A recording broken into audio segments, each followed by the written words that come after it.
So it's very early in the morning and I'm trundling my way into work, fighting through the usual traffic.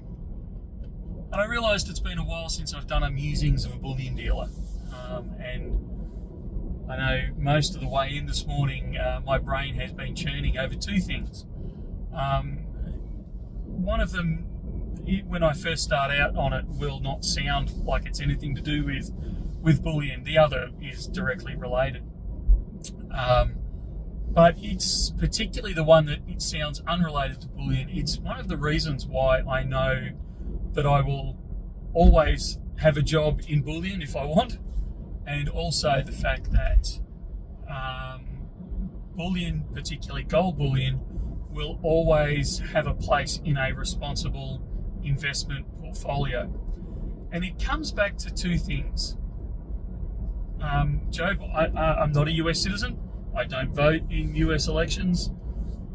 All those types of things. And I'm an Australian looking at US politics. So, you know, that is particularly dangerous and arrogant, and I'll admit that from the start because I'm not involved in their system.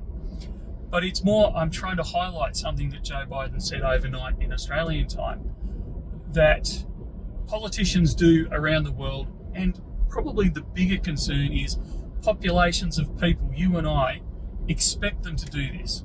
So President Biden's come out, there's been a terrible accident, a tragic accident in the States where a ship, a container ship, has lost control of its ability to steer correctly. Now, I'm sure that the finer detail will come out and there'll be, you know, other conflicting issues, but that's a really, really generalist statement that it's lost control. It's cleaned up a bridge and damaged the bridge, and cars have been thrown into the river, and last report I read, 7 people were still missing. So it's a terrible, tragic accident, and I'm not trying to minimize that, and I'm certainly not trying to focus on that part of it. However, it's Joe Biden's response, President Biden's response, that has everyone cheering, possibly including me, but for a different reason to what everyone else is. So he's come out and said, and I'll get Ruben to flash the quote up from ABC News. And we're going to work hand in hand with the support of Maryland to support Maryland, whatever they ask for. It's my intention that federal government will pay for the entire cost of reconstructing that bridge. And everyone's cheering in the background. This is fantastic. This is what a government should be doing.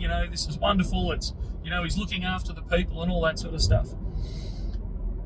This is where governments and populations break down and fall down in their expectations, and it's why and how I know gold will always be a cornerstone investment in any sensible investment portfolio.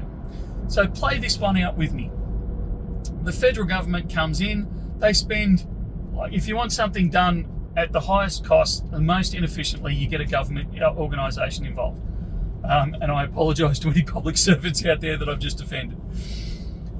But they're going to come in, they're going to spend millions, probably hundreds of millions of dollars rebuilding this bridge. Now that will be government money that will be created out of effectively thin air, thrown into the mix, and will increase the amount of fiat currency that's out there, which in and of itself, as a one-off, does drive inflationary pressures, but it's not the sole cause of inflationary pressures, but it's very indicative of why we suffer from these inflation issues and why the price of gold goes up. So instead of Joe Biden coming out and saying, look, this is a terrible, tragic accident, it should never have happened, the company should be covered by their insurance. So this is basic capitalism. You have an insurance policy against catastrophic events like this. The insurance company, private enterprise, will pay for the repairs on this bridge because that's what they're there to do. Now, if this company doesn't have private health insurance, doesn't have an insurance policy that covers this, then we're going to ask why. And if it's negligence, we're going to prosecute them. We're going to pull out all of their assets. We're going to sell their assets, and we are going to use that money to repair the bridge. If the insurance company decides to welch on the insurance policy, then we will pursue the insurance company, and we will enforce the directors and the senior management. We will hold them personally liable, and we will enforce them into making the repairs for this bridge.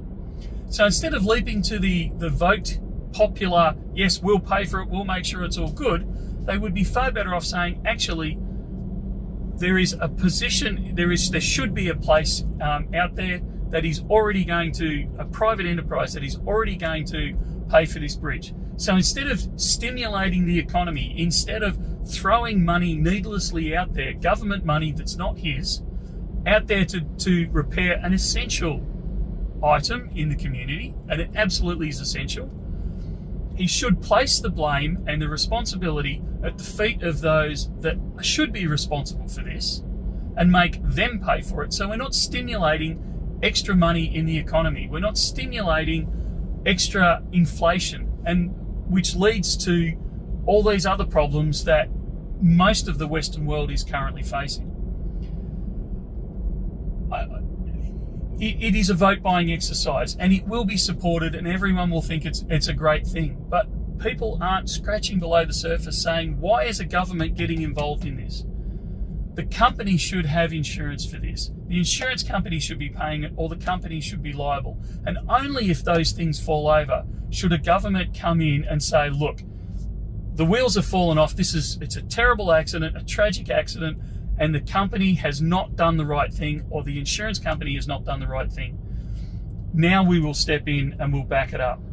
That is the only time a government should get involved, because of the dangers of excess currency printing, which we're seeing the result of now. It's great to buy votes and all that sort of stuff, and it's wonderful, but it's the future generations that suffer for it.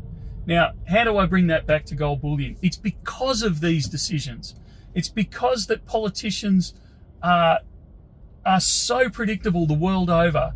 We know they're going to buy votes. We know they're going to do it by physically creating more and more funds into the community, into the economy, driving that inflation up. It's that very, very reason why and this is not financial advice, even though that's the way it's coming across. This isn't financial advice. You need to do your own research. But for me, this is the reason why I will always hold an investment in gold, because I know that the whole political system is designed around creating inflation, and inflation increases the price.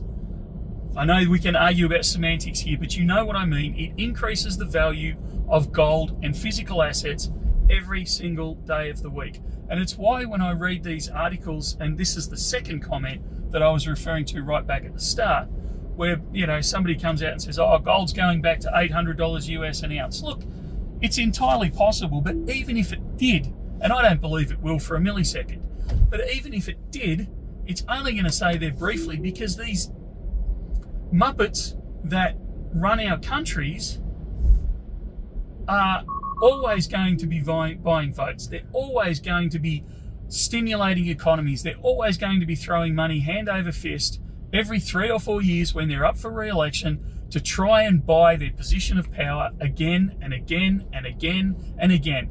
And we, the audience, are going to sit there and we're going to clap our hands and say, isn't that wonderful? They're looking after us yet again, without realizing that this is the base cause of inflation and hyperinflation and all these horrible things that they keep saying we have to do things about because you don't understand about economics.